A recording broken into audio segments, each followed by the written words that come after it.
አብ ወወልድ ወመንፈስ ቅዱስ አሐዱ አምላክ አሜን።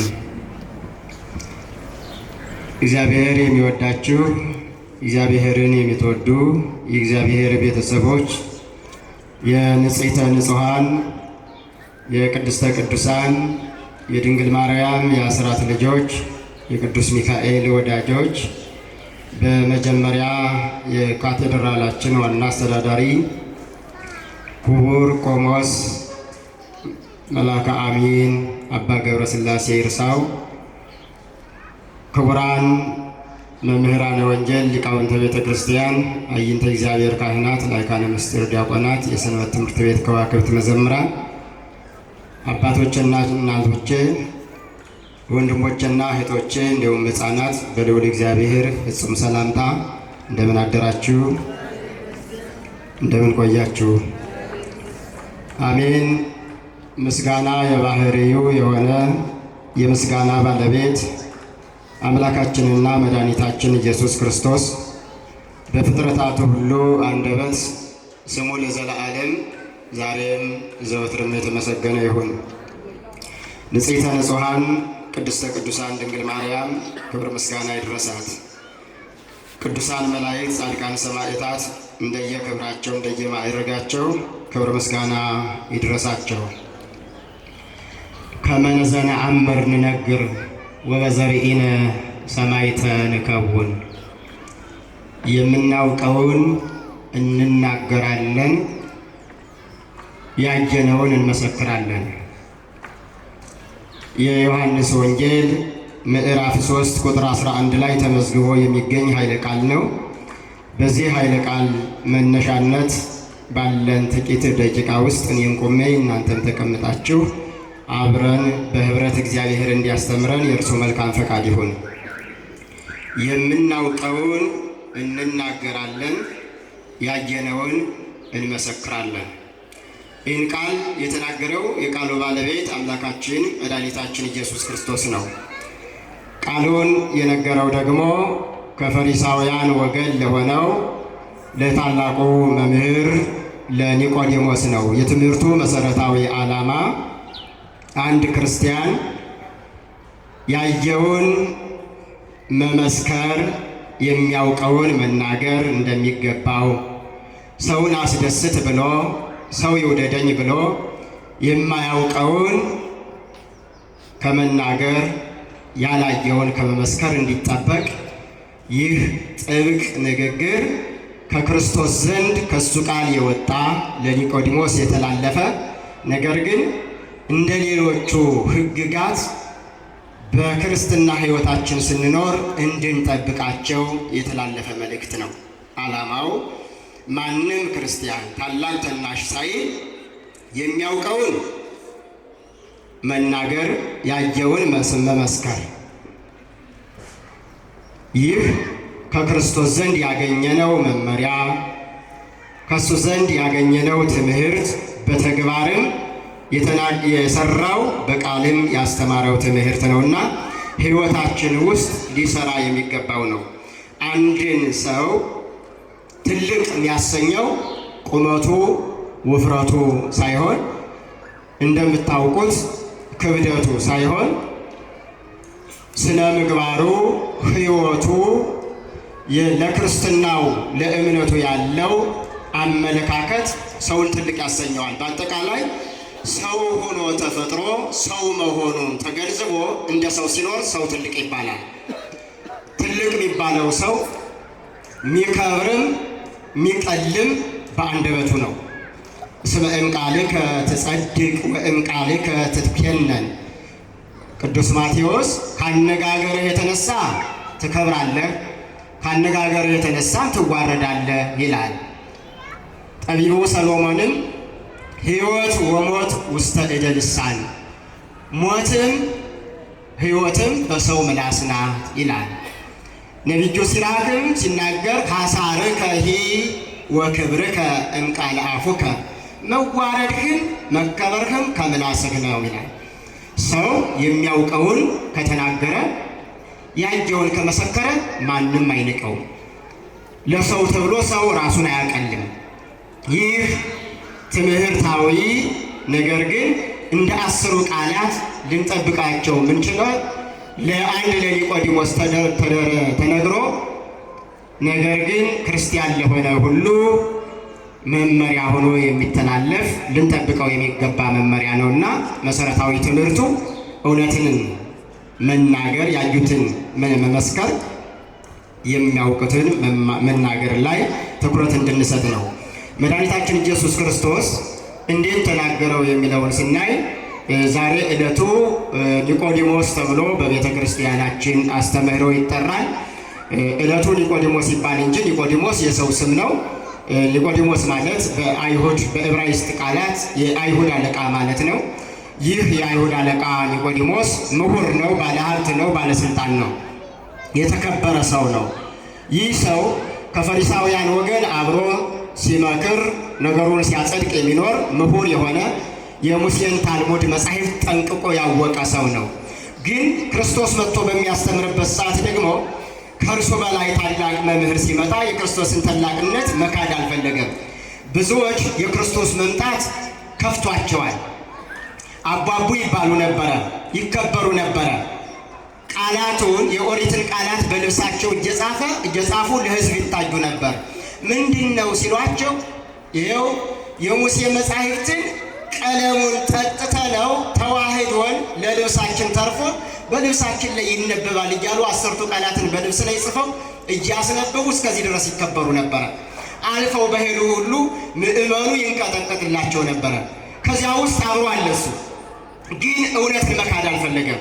ክርስቶስ መጥቶ በዚህ ምድር ላይ ስለ እውነት ሲያስተምር የቃሉን ትምህርት የእጁን ታምራት አየና እንዳይሄድ አንድ አዋጅ አለ። ከክርስቶስ ጋር የሚተባበር ከእርሱ ጋር የሚገኝ ቢኖር ከምኩራብ ይባረራል የሚል አዋጅ አውጀዋል። ይህን አዋጅ አብሮ አጽድቋል። እንዳይቀር እውቀቱ ሊቀርበት ነው። የክርስቶስን ማንነት ተገንዝቧል። በተማረው ትምህርት ያ የተማረው የሙሴ ታልሙድ መጻሕፍት የነቢያት ትንቢት የሚነግር ስለ ክርስቶስ ነው። ይህን እውነት መካድ አልቻለም። ሄደ። ሊሄድ ሲፈልግ ግን ወደ ክርስቶስ ለነሱ እንዳይታይ ከነሱ ተደብቆ መሄድ ፈለገ። ወአሎ አሃዱ ብእሲ እምፈሪሳውያን ዘስሙ ኒቆዲሞስ መላኮሙ ለአይሁድ፣ ከአይሁድ ወገን የሆነ የአይሁድ አለቃቸው መምህራቸው የሆነ ኒቆዲሞስ የሚባል አንድ ሰው ነበረ። ቀዲሙ ሌሊተ ወወርሃ ሌሁ ቀዲሙ ሌሊተ ወይቤሎ ወውእቱ መጽአ ሀበ እግዚእ ኢየሱስ ቀዲሙ ሌሊተ። ይህ ኒቆዲሞስ የተባለው እንዳይቀርም እውቀት እንዳይቀርበት አስቀድሞ በሌሊት ወደ ክርስቶስ መጣ ይላል። በምን መጣ? በሌሊት መጣ ወደ ክርስቶስ። ወይቤሎ ከመጣ በኋላ በጨለማ ረቢ ነአምር ከመ እምኀበ እግዚአብሔር መጻእከ ከመ ትኩን መምህረ፣ መምህር ሆነህ ተሹመህ ከእግዚአብሔር ዘንድ እንደመጣ እናውቃለን። ለምን ካልኸኝ ማንም የማይሰራውን ስራ አንተ እየሰራህ እያየሁ ነው። ከአንተ በፊት የመጡት እንዳንተ አይነት ስራ አልሰሩም። አንተ የምታደርገውን ስራ አይቼ ተደንቃለሁ። ትምህርትህ ልዩ ነው፣ ተአምራትህ ልዩ ነው። በሐሳብም በቃልም በተግባርም ትፈውሳለህ። ትምህርትህ ራሱ ይጠግናል። አንተ የተለየህ ነህ። ከአንተ በፊት የመጡት ሁሉ እንዳንተ አይደሉም። አንተ ከሁሉ የበለጥክ ነህ አለና በሌሊት መጥቶ ምስጋናውን ቃላቱን በምስጋና ጀመረ። በምን ጀመረ? በምስጋና ጀመረ። ብልጥ ነው። እንደመጣ ምስጋና የጀመረበት ምክንያት አለው። የተከበረ መምህር ነው፣ ባለሀብት ነው፣ ባለስልጣን ነው። ከሱ በላይ እንደሆነ ደግሞ አውቆታል። የጎደለውን ለመሙላት የግድ ዝቅ ማለት ያስፈልጋል። አክብሮ በመጥራት እንዳንተ ያለ መምህር የለም፣ ታላቅ መምህር ነህ አለው። ክርስቶስ አዳመጠ። አንተ ይህንን ቃል የተናገርህበት ምክንያት ገብቶኛል። የዓለም ሰው ምክንያቱ ጠፍቶኝ ነው። ዓለም ያከበሩትን ማክበር ልማዱ ነው። ካመሰገኑት ማመስገን ልማዱ ነው። የሚጠላውን መጥላት ልማዱ ነው። ግንባር የነሱትን ግንባር መንሳት፣ ክፉ ቃል የተናገሩትን ክፉ ቃል መንሳት ለዓለም ልማድ ነው። ዓለምን የፈጠርሁ እኔ ነኝ ብሎ እርሱ አንተ መምህር ብለህ ስላከበርከኝ እውነት አንተም የአይሁድ መምህር እኮ ነህ፣ ጎበዝ እኮ ነህ፣ ታልሙዱን እኮ ሸምድደህ ይዘሃል ብዬ እንዳመሰግንህ ፈልገህ ነው? አይደለም። እውነት እውነት እልሃለሁ ሰው ዳግመኛ ካልተወለደ በቀር የእግዚአብሔርን መንግሥት ሊያይ አይችልም አለው። አቀለለው ማለት ነው። ባከበረበት መንገድ አከብሮ አንተም እኮ መምህር ነህ እኔ መምህር በሆን ይለኛል ነበር የጠበቀ። አይደለም። የክርስቶስ ቃል ተቃራኒ ሆነ። መማርህ ለክርስትና መለኪያ፣ ለነገ ለመንግሥተ ሰማያት መግቢያ ሚዛን መለኪያ አይደለም።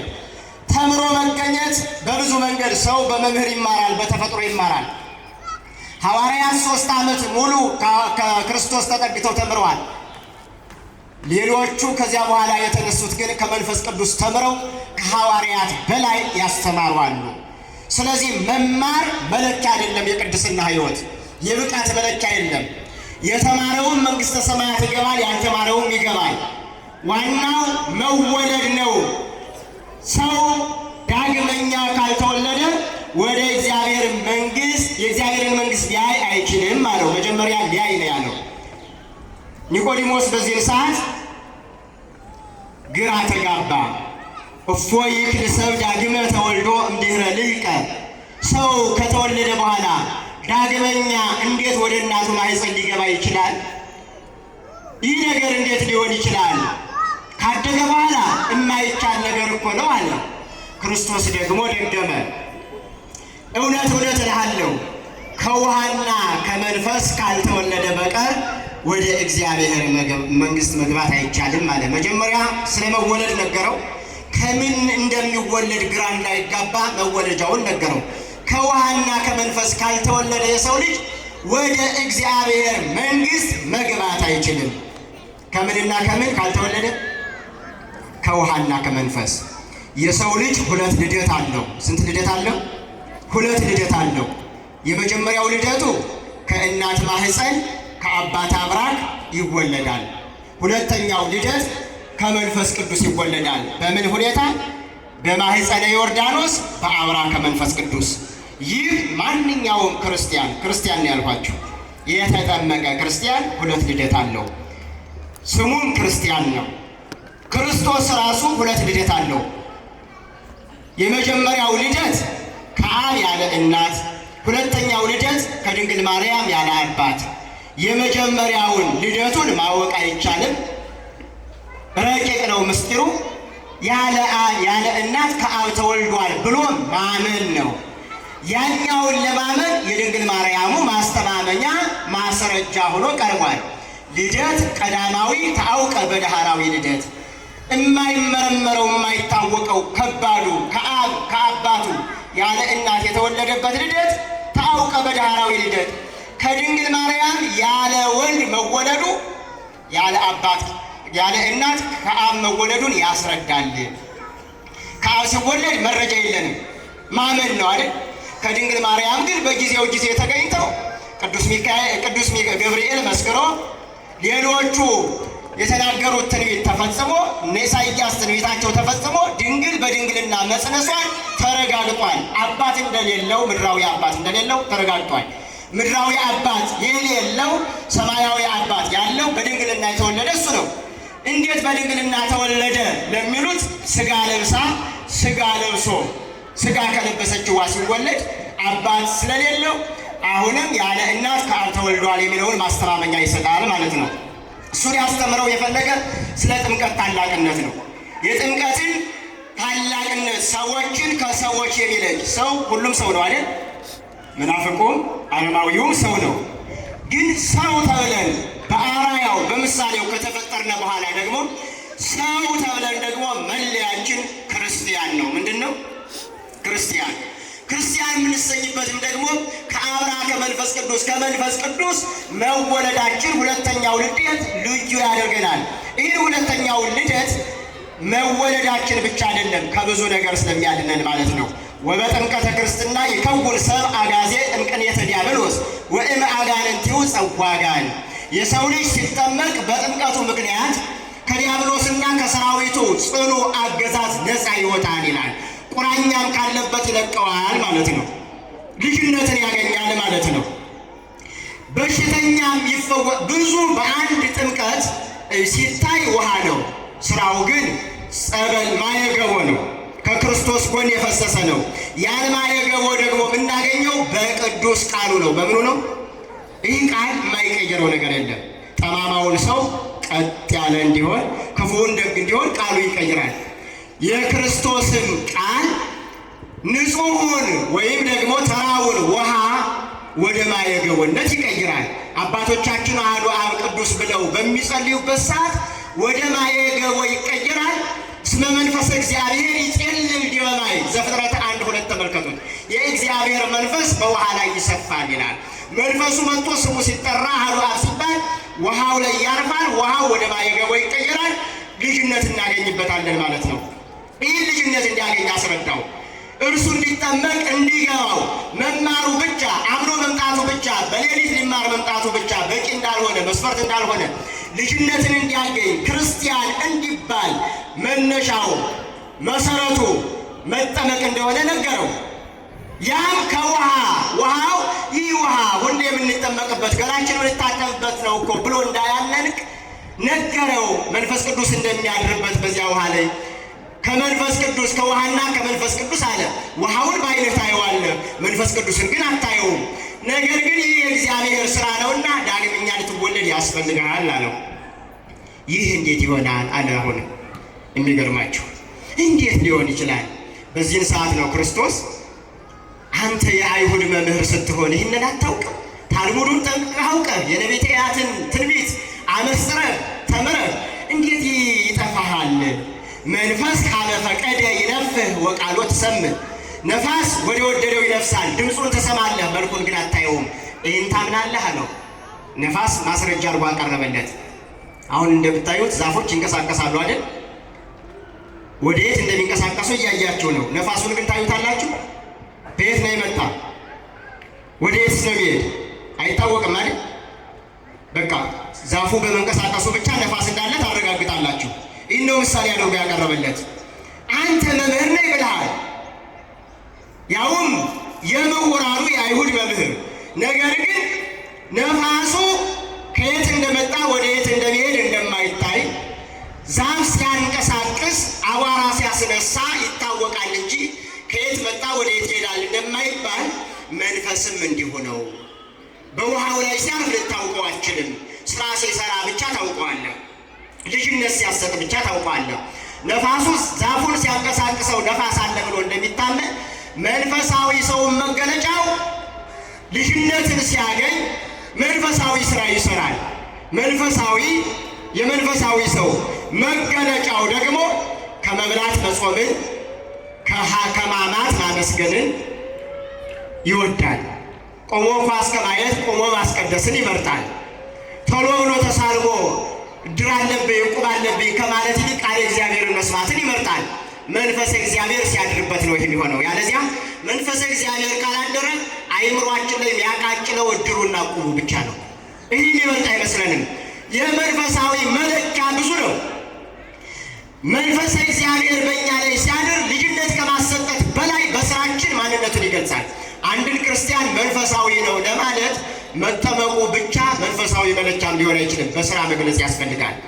ልክ ዛፉ ሲንቀሳቀስ ይታወቃል እንዳልኳቸው፣ ለምጽዋት ሲንቀሳቀስ፣ ለጸሎት ሲንቀሳቀስ፣ ለጾም ሲንቀሳቀስ መንፈስ እግዚአብሔር አለበት፣ በዚህ ይታወቃል ማለት ነው። ይህን አታውቅም አንተ? እኛ የምናውቀውን እንናገራለን፣ ያየነውን እንመሰክራለን አለው። መነሻ ርዕሴ ይህ ነው። ይህን ቃል ወደ መናገሬ በፊት ሰዓቴን ለመጠቀም ኒቆዲሞስ የመጣው በሌሊት ነው ብያቸዋለሁ። ለምን መጣ? ከሌሎች ተለይቶ ሌሊቱን ለምን መረጠው ካለ የመጀመሪያው ሌሊት የተባለች ኦሪት ናት። በሌሊት ከምትመሰል ኦሪት በብርሃን ወደሚመሰል ወንጌል አመጣህን ሲል ሌሊትን መርጦ እርሱ ሊመጣ ችሏል። ኒቆዲሞስ ኦሪት ለምን በሌሊት ትመሰላለች ካላችሁ የኦሪት ሕጓ በጊዜው ተሰርቶባታል። እንዳሁን እንደ ወንጌል ስናነጻጽር ግን በጨለማ የምትመሰል ናት። ብዙ ሰዎችን የምትጎዳ ናት። ቂም በቀልን፣ አጻፋ መመለስን የምታበረታታ ናት። አይን ቤዛ አይን ወስን ቤዛ ስን። አንድ ሰው አይንህን ቢያጠፋ አይኑን አጥፋው ትላለች ኦሪት። ይህ ጨለማነት ነው። ጥርስን ቢያረግፍ ጥርሱን አርግፈው ትል ነበር። ሕጉ በሰዓቱ ይተገበር ነበር። ይህ በዛሬ በወንጌል ሚዛን ጨለማነት ነው። ከዚህ አጻፋ ከመመለስ ኢትትቃወምም ወለ እኩይ በእኩይ አላማ ወለ እኩይ በገብረ ሰናይ፣ ክፉን በክፉ አትቃወም በመልካም አሸንፈው እንጂ ወደምትል ወንጌል አሸጋገርከን። የሚመታህን ሚታ የሚቃወምህን ተቃወም ከማለት የሚረግሟችሁን መርቁ፣ ለሚያሳድዷችሁ ጸልዩላቸው ወደሚል ሕግ አሸጋገርከን ሲል ከጨለማዋ ኦሪት ወደ ብርሃን ወንጌል ወሰድከን ሲል በሌሊት መጣ። ሁለተኛው ጊዜ ስላልነበረው ነው። ባለስልጣን ነው። ፍትህ ጎደለ፣ ድሃ ተበደለ እያለ ሰዎቹን ይፈርድላቸው ሲያስማማ ሲያስታርቅ ሲዳኝ ይውል ነበረ። ጊዜ የለው። የሚጮኸው ወደ እሱ ብዙ ነው። በዓለም ላይ ምን ጊዜም ቢሆን ጮኸ አይጠፋም። ያን ሁሉ የሚጮኸውን እሱ ነው የሚፈርድላቸው። ጊዜ የለውም። እነሱን ካሰናበተ በኋላ አሁን ጊዜ እረፍት ነው የሚባል አያውቅም ኒቆዲሞስ። አያችሁ፣ ባለስልጣናት ድንገት ካላችሁ ምናልባት ሊኖር ይችላል ብዬ ነው እንጂ ይኖራል ብሎ ማረጋገጥ ይከብዳል። ትናንት ትምህርት ለመማር ሀብት ለማግኘት የምንፈልገውን ስኬት ለማሳካት መተነ ስዕሉ ፊት የምናነባ ብዙዎች ነን። ነገሩ ስኬታማ ከሆነ እውቀት ካወቅነ በኋላ ስልጣን ካገኘነ በኋላ ሀብት ካገኘነ በኋላ ግን ይህ ወንበር አይመጥንም፣ ይህ ኮብልስቶን አይመጥንም። እኛ ከምንመራው ህዝብ ጋር ተቀምጠን አንማርም። እኛ ከምናበድረው ህዝብ ጋር ተቀምጠን አንማርም። እኛ ከምናስተምረው ጋር ቁጭ ብለን አንማርም ብለን ራሳችን በክብር ወንበር አስቀምጠን ቤት ላይ የተቀመጥነ ብዙ ስለምንሆን፣ እርሱ ግን ይህን ጊዜውን ተጠቀመው። ወደ እግዚአብሔር ቤት ለመምጣት ብዙ ምክንያት እኛን አጥሮ አስቀርቶናል። እርሱ ግን አይደለም ወደ እግዚአብሔር ቤት እኔ መምህር ነኝ ብሎ በመምህርነቱ ሳይመካ፣ ባለስልጣን ነኝ ብሎ በባለስልጣንነቱ ሳይመካ ሌሊት ሄደ ጊዜውን አጣቦ። ጊዜ የለንም የምትሉ ሰዎች ከኒቆዲሞስ ተማሩ። ጊዜያችሁን አጣባችሁ ከቤተ ክርስቲያን አትውጡ። ቤተ ክርስቲያንን ተጠቀሙባት። ዛሬ አብባ እንዲሁና ዙሪያዋን ከበን እንደምናያት ሌላ ጊዜ የምናገኛት አይደለችም። ምንጩ ወደ መድረቁ ነው። አባቶቻችን ለልጆች የሚጠቅሙት በአይምሯቸው የያዙት መጽሐፍ ላይ ያልሰፈረ አይምሯቸው ላይብረሪ የሆኑ ብዙ አባቶች ነበሩ። እስካሁንም ያለፋሉ። ወደፊትም ደግሞ እምናጣቸው ይኖራሉ። ሳናጣቸው ቤተክርስቲያን መተን ነው ማግኘት የምንችል። የእግዚአብሔርን ቃል ለመስማት ጊዜን አጣቦ መምጣት ያስፈልጋል። ምናልባት በሰው ሰውኛ ከእናንተ የምናንስ የእናንተ ልጆች ፊት ለፊት ስንቆም ኢማ ልጄ ነው ወልጄ አደርሰዋለሁ፣ እኔ እኮ ማስተሬቴን ዲግሪዬን ዶክተሬቴን ይዣለሁ፣ ከሱ ምን አይነት ልቀስም እችላለሁ ጊዜን ባላባክን ምትሉ ትኖራላችሁ። መንፈሳዊ እውቀትና ስጋዊ እውቀት ሰማይና ምድር ነው። እግዚአብሔር መንፈስ ቅዱስ አንድ ነው፣ ጸጋው ብዙ ነው። በተለያየ መንገድ እግዚአብሔር ይመክራል። አይደለም በሰው ድንጋይ እንዲናገር ያደረገ እግዚአብሔር እኛን ቢያናገር ምን አስደነቀ? እጽዋት እንዲናገሩ ይሁዳ ሆይ ንስሐ ግባ ብላ እኮ ነው ሊታነቅ ሲል ይሁዳን ዛፏ ናት ምስክር የሰጠች። ከዛፉ እኛ እናንስ ሲሆን መጠቀም ያስፈልጋል። ጊዜን መጠቀም ያስፈልጋል። ሶስተኛው ምክንያት እርሱ የሌሊት ልቦና ክት ስብስብ ስለሆነ ምስጢር ለማደላደል ለመመርመር ሌሊቱ ይመረጣል ብሎ ሌሊቱን መርጦታል። ምንጊዜም ጥናት የሚያጠኑ ሰዎች ወፍ በሚንጫጫበት የሰው ውካታ በበዛበት የፋብሪካ ጩኸት ባለበት እናጥና ቢሉ አይቻልም፣ አይምሮ አይሰበሰብም። ሌሊት ከሆነ ግን ሰው ከተኛ በኋላ ጭር ያለ በኋላ ብዙ ነገር መሸምደድ ይቻላል። ኑረንበታል፣ ይታወቃል። እሱ ሊጠቀምበት ሌሊት መርጦታል። ሌላኛው ምክንያት አይሁድን ስለፈራ ነው። ከክርስቶስ ጋር የተገናኘ ተብሎ አዋጅ አውጀው ስለነበረ አይሁድን ስለፈራ ሌሊትን መርጦ መጣ። አያችሁ፣ መምህርነቱ ሳይበግረው አይሁድን ቢፈራም ግን አይ ከነሱ ጋር መክሬያለሁ ወስኛለሁ ብሎ ያንን በማጽናት የማይሆን ቃላት ውስጥ የማይሆን ምክር ውስጥ ገብተው ስለነበረ የማይሆን እንደሆነ መረመረና ሌሊቱን መርጦ ከነሱ ተደብቆ ለመማር ቻለ። ብዙ ምክንያት አታድርጉ። መስሪያ ቤት ላይ ምናልባት ማተብ አስሬ ብገኝ ብለው ማተባቸውን የሚበጥሱ ሊኖሩ ይችላሉ። ይታወቃል አይደል? ወደ አረብ ሀገር ስንሄድ ገና ስንጀምር መንገዱን ነው ማተባችን የምንቀይረው፣ ልብሳችን የምንቀያይረው። ዛሬም በዚህ ምድር ላይ በኢትዮጵያ ምድር ላይ እንዲህ አይነት ሊኖር ይችላል። በእምነቴ ምክንያት ሊገለል ይችላለሁ ብሎ ማተቡን ቆርጦ ወደ መስሪያ ቤት የሚገባ ሰው ሊሆን ይችላል። ይህ አመለካከት በመስሪያ ቤት ያዘልቀኛል ብሎ ለጊዜው ያሰበ ሰው ካለ ውሸት ነው። እንደ ኒቆዲሞስ ቆም ብሎ መመርመር ነው። ከአይሁድ ጋር የመመከርሁት ምክር አያዋጣም ብሎ ሌሊት መሄድ ሞከረ።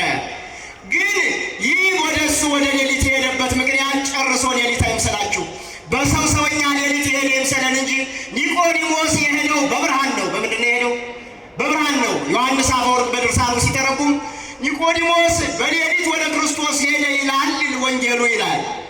ነገር ግን በሰው ሰውኛው በሌሊት ሄደ እንጂ እሱ የሄደው ወደ ብርሃን ክርስቶስ ነው። ክርስቶስ ባለበት ሁሌም ብርሃን ነው።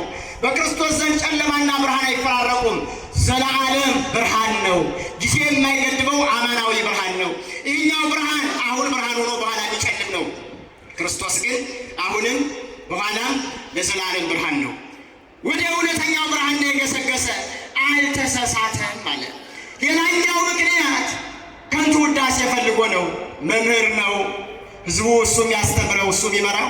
የእኛ መምህር ለካ የሚጎለው ትምህርት አለ። እኛ እኮ ሙሉ ነው ቁሞ ሲያስተምረን ይመስለን ነበር። ደግሞ ሌላ መምህር ሲሄድ ሲማራጀ ነው ብለው ከሚያፌዙብኝ መነጋገሪያ ከሚያረጉኝ እንደተከበሩ ክብሬን ይዤ ማታ ማታ ያችን እየማራለሁ የቀረኝ የያዙትን ቀን አስተምራለሁ ብሎ ለከንቱ ውዳሴ ፈልጎ ነው። ብዙ እኮ እንዲህ አይነት ከንቱ ውዳሴ ያጠረን ብዙዎች አለን። ዛሬ እንዳንማር የሚያዩን ሰዎች እንዴ አልጨረስክም እንዴ ይሉናል ብለን ያሳቅቁናል ብለን ቁጭ ብለን ድንቁርናችን ይዘን የተቀመጥን ብዙዎች አለን። ከንቱ ውዳሴው ያነቀን ከእውቀት ያራቀን ብዙዎች አለን። ከኒቆዲሞስ መማር ያስፈልጋል። እውቀቱ አልገደበው። የሚገርማቸው ሐዋርያት 3 ዓመት ከ3 ወር ተማሩ ከሱ። ይሁዳ አምሮ ይህን ትምህርት ተምሯል። 3 ዓመት የተማረው ይሁዳ አንድ ተግባር መልካም ተግባር ሳይፈጽም የማታው ተማሪ ኒቆዲሞስ ግን መጨረሻ ላይ የክርስቶስ ባለሟል ሆነ። የሚገርም ነው። በርቀት ተምሮ በማታ ተምሮ ባለሟል መሆን፣ ምስክርነት መስጠት።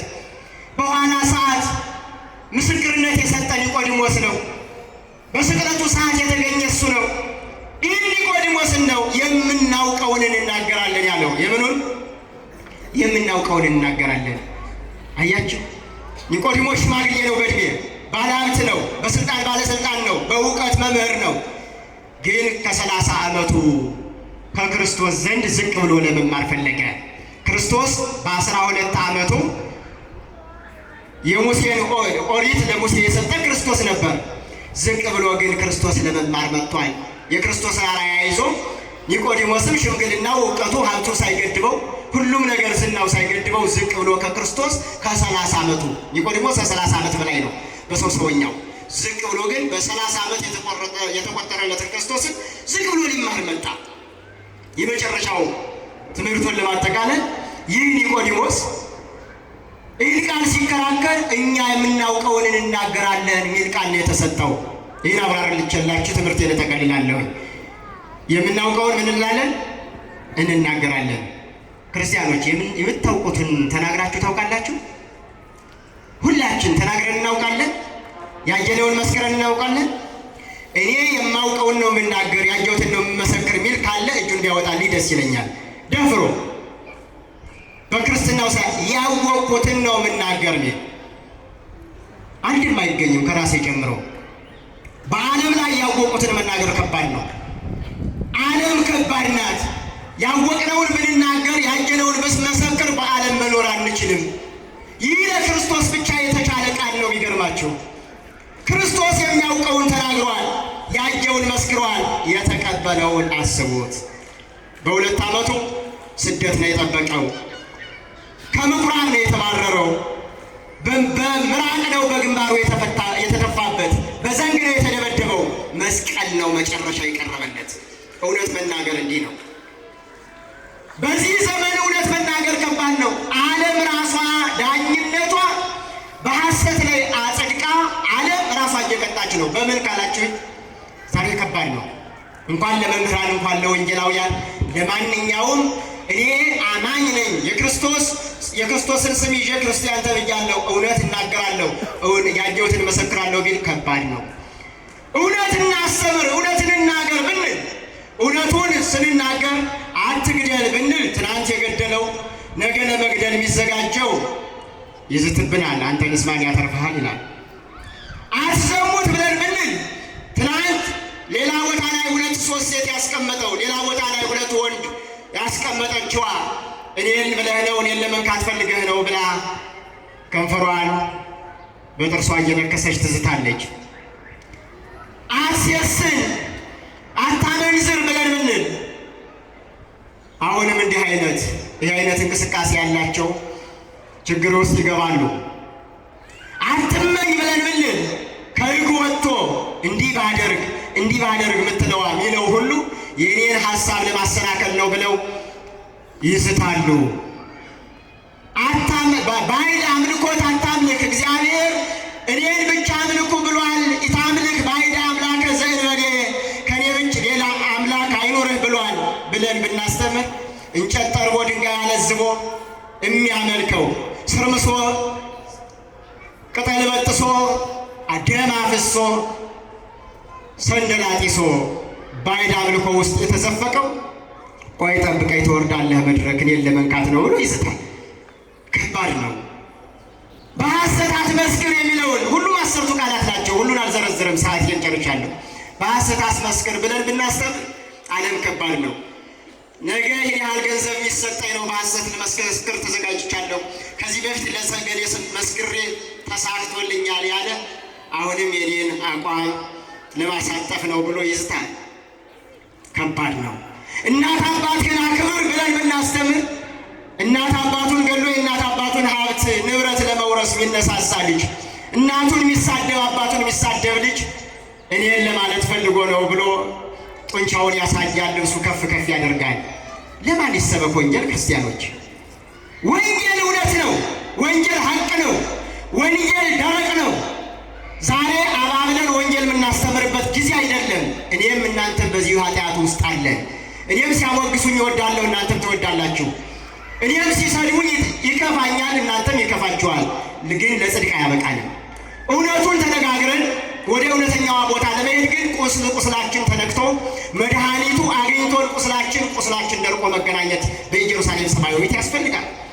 እኔን ለማለት ፈልጎ ነው ብለን ወደ ራሳችን የምንተረጉም ሰዎች በእግዚአብሔር ስም እባካችሁ ወንጌል በንጹሕ አእምሮ ይሰበክ። ወንጌል ከታላቁ እስከ ታናሹ፣ ለሴቱ ለወንዱ፣ ለወጣቱ ለሕፃኑ ካልተሰበከ ለማን ወንጌልን እንስበክ? እኔን ለማለት ተፈልጎ ነው ከተባለ ወንጌል መሰበኩ ሊቆም ነው ማለት ነው። የወንጌላውያን ዕዳ ሆኗል እውነት መናገር። የምናውቀውን እኛ ግን እንናገራለን፣ ያየነውን እንመሰክራለን። ያስተማረን የመከረን ለባሕርይ እግዚአብሔር የተመሰገነ ይሁን። ይቆያል።